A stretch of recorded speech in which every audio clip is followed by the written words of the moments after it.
Hey guys, welcome to success Dilip. मैं दिलीप कुमार, स्वागत है आपका इस वीडियो में। तो दोस्तों, एक बहुत बड़ी वैकेंसी रिलीज की गई है आप सभी कैंडिडेट के लिए। वैकेंसी निकाली गई है एलएनटी की तरफ से, यानी कि लार्सन एंड टर्बो कंपनी की तरफ से एक डिवीजन से बम्पर वैकेंसी रिलीज की गई है, जो कि ऑल इंडिया के कैंडिडेट अप्लाई कर सकते हैं। That is massive opportunity. बहुत अच्छी खासी रिक्रूटमेंट है ये। अलग अलग पोस्ट वाइज बहुत सारी पोस्टों पर वैकेंसी निकाली गई है, जहां पर 10th पास, 12th पास, ITI, diploma, degree, BTech, PG diploma, हर एक क्वालिफिकेशंस के लिए अलग अलग पोस्ट पर ऑल इंडिया लेवल के लिए वैकेंसी रिलीज की गई है। सैलरी बहुत अच्छी खासी मिलती है। लार्सन एंड टर्बो एक बहुत बड़ी कंस्ट्रक्शंस या फिर पावर डिस्ट्रीब्यूशन से डिपार्टमेंट है। ये अलग अलग सेक्टर में वर्क करती है। इनके बहुत सारे यूनिट्स हैं, डिवीजन है। यहाँ पर वैकेंसी हरदम निकलती रहती है। तो फिलहाल जो रिक्रूटमेंट आई है वो एक अमेजिंग अपॉर्चुनिटी है। जो भी कैंडिडेट एलिजिबल हैं ज़रूर अप्लाई करना। सारी प्रोसेस मैं बताऊंगा कि किस तरह से किसी भी प्राइवेट ऑर्गेनाइजेशंस में अप्लाई करने का एक सही तरीका क्या होता है, कैसे आप रिज्यूम सेंड कर सकते हैं, क्या कवर लेटर होता है, कैसे आप अपना मेल आईडी में कवर लेटर के साथ आप कंपनी को मेल कर सकते हैं। ओके, तो अप्लाई करने का तरीका जानो, तभी किसी प्राइवेट ऑर्गेनाइजेशन में सिलेक्शन मिलने की चांसेस होती है। चलिए वीडियोस को स्टार्ट करते हैं। Detail notification wise A to Z process में बताऊंगा। एज क्या रहेगी, क्योंकि एज नहीं दिया होता है किसी भी डिपार्टमेंट में। यहाँ पर मैं एज आपको बताऊंगा, साथ में बताऊंगा कि सैलरी कितनी प्रोवाइड करेगी हर एक डिपार्टमेंट के लेवल पे अनुसार। ओके, तो वीडियोस में बने रहिए अगर आप एलएनटी में परमानेंट जॉब पाना चाहते हैं। तो चलिए डिटेल नोटिफिकेशन वाइज डिस्कस करते हैं कौन कौन से लोग एलिजिबल हैं। ध्यान से रखना। वीडियोस को शुरू करने से पहले अगर आप अभी तक सक्सेस दिलीप को सब्सक्राइब नहीं किए हैं, सब्सक्राइब करके बेल आइकन को प्रेस कर लें और कमेंट में बताएं कि आपका कौन सा ट्रेड है, आप किस डिपार्टमेंट में परमानेंट सरकारी नौकरी या फिर प्राइवेट नौकरी पाना चाहते हैं। चलिए आगे बढ़ते हैं। तो गाइस, बात करने वाले हैं एलएनटी की न्यू नोटिफिकेशन, जो कि एलएनटी के एक एचआर हैं, इनके द्वारा पब्लिश की गई है। आपको पता है कि private organization L and T, Tata power, इस तरह बहुत सारे डिपार्टमेंट होता है। तो इनके जो एचआर हैं, एचआर रिक्रूटमेंट निकालती है। तो ये देख सकते हैं हेड एचआर हैं और लार्सन एंड टर्बो का यहीं से वैकेंसी रिलीज की गई है। हैवी सिविल इंफ्रास्ट्रक्चर्स में वैकेंसी है। और ये जो वैकेंसी आपका रहने वाला है, टोटली रेलवे के प्रोजेक्ट को लेकर काम करने वाली है, वो भी बुलेट ट्रेन को लेकर। ओके गाइस, तो हाई स्पीड रेल प्रोजेक्ट जो है उसी के आधार पे वैकेंसी रिलीज की गई है। आपका जो जॉब लगेगा ना, तो वो रेलवे प्रोजेक्ट में लगने वाला है, हाई स्पीड रेल प्रोजेक्ट। तो मेट्रो रेल प्रोजेक्ट मानो या फिर बुलेट रेल प्रोजेक्ट है, इनके द्वारा लिया गया है बड़ी बड़ी सिटीज़ में। तो इसी को लेकर यहाँ पर आपकी जॉब्स मिलेगी। ओके, अब वॉक इन इंटरव्यूज़ के थ्रू आपका सिलेक्शन होगा। जितने भी कैंडिडेट अप्लाई करेंगे सभी की एक वर्टिकल या फिर अलग अलग टाइप में आप जा सकते हैं, तो नहीं तो वर्चुअल यहाँ पर इंटरव्यूज़ कंडक्ट कराई जाती है। पहले देख लो कि वैकेंसी किस किस ब्रांच के लिए रिलीज़ की गई है, ताकि आपको एक आइडिया मिल जाए कि कितनी वैकेंसीज है। वैकेंसी बहुत है और ये बम्पर रिक्रूटमेंट है हर एक पोस्ट में, क्योंकि एक बल्क हायरिंग होता है। प्राइवेट जॉब्स में एक लैंग्वेज उपयोग होता है, बल्क हायरिंग। बल्क हायरिंग मतलब जितने भी पोस्ट, अगर 500 से भी ज़्यादा पोस्ट की हायरिंग होती है तभी इसका उपयोग किया जाता है, बल्क हायरिंग। और एक ग्रेट अपॉर्चुनिटी है। अभी पूरा भरमार जितने भी एचआर हैं या फिर लीडिंग कंसल्टेंट्स हैं, सबके द्वारा यहाँ पर ये जो नोटिफिकेशन पब्लिश की गई है एलएनटी के द्वारा। चलिए अब बात करते हैं अलग अलग ट्रेड वाइज वैकेंसीज। तो सबसे पहले मैनेजर इंजीनियर या जो कि वैकेंसीज है प्लानिंग, बिलिंग, क्यूएस, शेड्यूलर या फिर कॉस्ट कटिंग में। नेक्स्ट है मैनेजर इंजीनियर की, उसके बाद मैनेजर इंजीनियर ये सारी है। फिर आपको इरेक्शंस या फिर आप देख सकते हैं फैब्रिकेशंस में रिक्रूटमेंट है। ये आपको जो कोड दिखाई देना रहा भैया, ये जो जॉब कोड है ना, अलग अलग डिवीजन में आपको यूनिट डिवाइड कर देगा, ऐसा कोड है ये।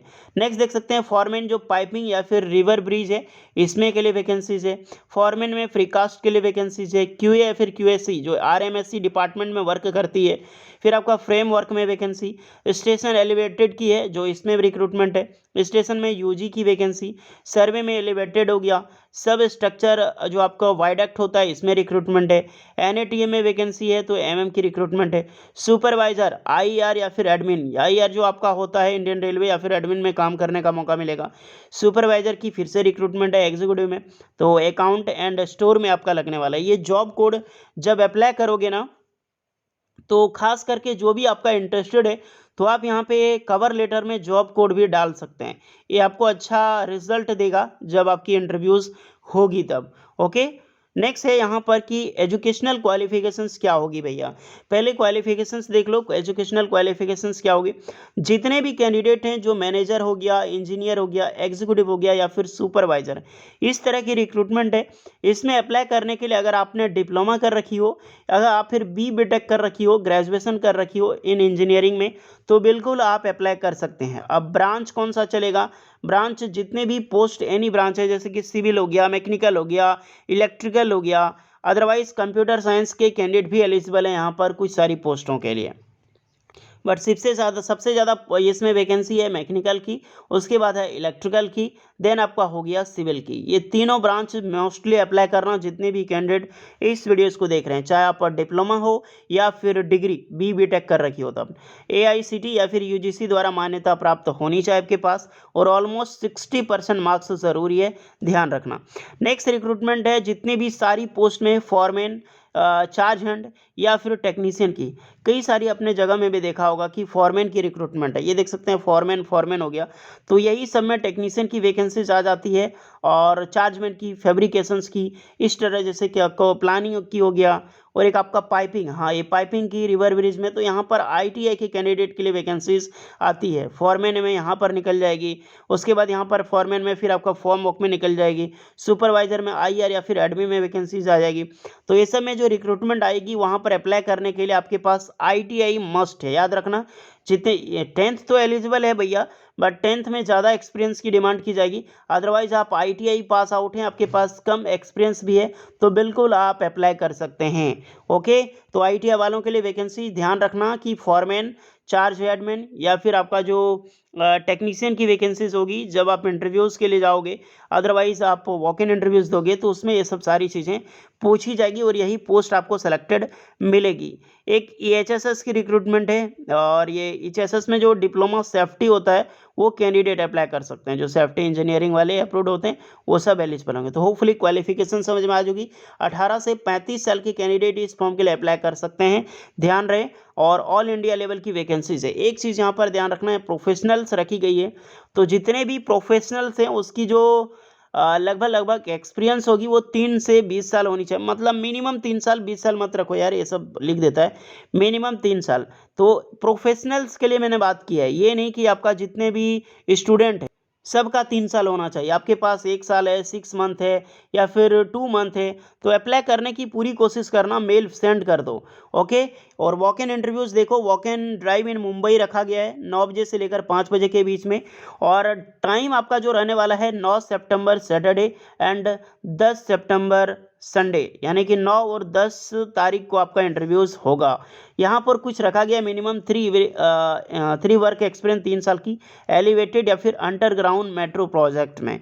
ओके, वेन्यू देखो, लार्सन एंड टर्बो कहाँ पे रखा गया, ये टोटली मुंबई में पोस्टिंग होगी। ये आपकी जगह है जहाँ पर आपको अप्लाई करना, वहाँ पे विजिट करना, वेन्यू है। नेक्स्ट देख सकते हैं कि आपको जितने भी स्टूडेंट हैं, अगर आप नहीं जा सकते हैं मुंबई, तो टेंशन लेने की ज़रूरत नहीं है। आपको अपनी ईमेल आईडी, ये जो ईमेल आईडी है कंपनी की ईमेल आईडी पे, इस पे आपको क्या करना है, आपका जो आपका CV है, सारी चीज़ें जो अटैच हो, CV में आपका मेंशन हो, ये CV आपको जो है वो सेंड करनी है, या फिर बोले तो अपलोड करनी है CV। ओके गाइस, तो ये जो CV, आपको यही चीज़ें ध्यान रखना, मेन आपका फोकस इसी पे होना चाहिए। सारे कैंडिडेट जल्दी से CV अपलोड कर दो, ये लिंक आपको डिस्क्रिप्शन में मिल जाएगी। और अपनी जॉब कोड के साथ ध्यान रखना, जो भी जॉब कोड आप पाना चाहते हैं, फैब्रिकेशंस हो गया, जैसे ITI तो फॉरमैन की जितनी भी पोस्टें हैं उसमें आप दे देना, डिप्लोमा है, सुपरवाइज़र, एग्जीक्यूटिव इंजीनियर, ये सारे में दे देना। ओके, और साथ में आपका ब्रांच भी इसमें ज़रूर मेंशन करना, और जाकर अपलोड कर देना अपना CV। यही गाइज, यही मेन चीज़ है। अगर एक चीज़ फोकस करना, 3 मंथ से पहले अगर आपने LNT में किसी भी फॉर्म भरा है तो आपको भरने की ज़रूरत नहीं है। लेकिन आपका अगर उधर से कोई भी मेल नहीं आया है तो आप ज़रूर भरें, अदरवाइज़ मेल आ गया है तो आप ना भरें। अगर मेल नहीं आया तो सारे कैंडिडेट इसका फॉर्म भरें, CV अपलोड करनी है, फॉर्म भरना नहीं है, लिंक आपको डिस्क्रिप्शन में मिल जाएगी। ओके गाइस, तो इसी तरह का प्रोसेस होता है LNT में अप्लाई करने का फॉर्म। उधर से अगर आपको शॉर्टलिस्टेड किया जाता है, क्योंकि ऑलमोस्ट बहुत सारे कैंडिडेट अप्लाई करते हैं, तो अगर आपका फॉर्म शॉर्टलिस्टेड होता है तो आपको रिप्लाई आएगा, तो समझ लो आपका हायरिंग हो चुकी है। अदरवाइज नहीं आया है, 1 महीने के अंदर आपको कोई भी रिप्लाई नहीं आता, समझ लेना आपका फॉर्म रिजेक्ट कर दिया गया है। ओके गाइस, तो होपफुली यही बतानी थी। बम्पर रिक्रूटमेंट है, बहुत सारे कैंडिडेट का सिलेक्शन होने वाला है, इसीलिए जाओ जल्दी से अप्लाई करो। कुछ डाउट है तो कमेंट करके आप ज़रूर बताना। तो होपफुली गाइस वीडियो इस पर लगी हो, please like share and subscribe जरूर करें। चलिए मिलते हैं नेक्स्ट वीडियो में, तब तक के लिए जय हिंद।